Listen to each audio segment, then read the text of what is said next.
Photoshop has developed over 16 basic color adjustment functions for us.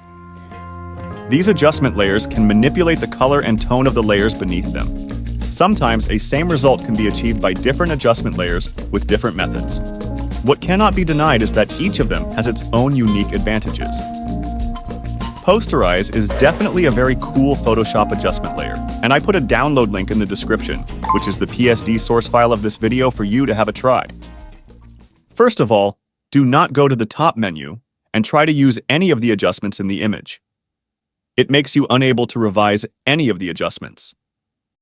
The pro method is to go to Layer and create a new adjustment layer, or create the adjustment layer in the Layers panel. This way, everything will be changeable anytime after. We can create the Posterize adjustment layer from the Layers panel.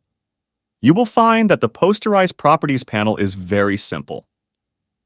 There is only one level slider, whether to the left or to the right. And you can find in this image, sliding around the levels doesn't make any obvious difference most of the time. Let me zoom in and show you more details. The level slider shows 255 on the far right, which means the color is rich.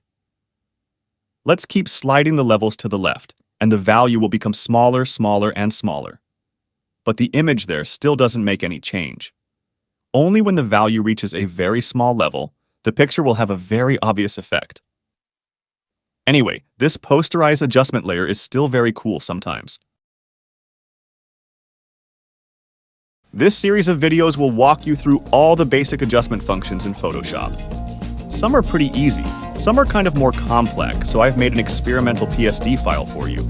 Links in the description, feel free to download and have a try. Don't forget to subscribe and check out this channel often. I'll keep uploading.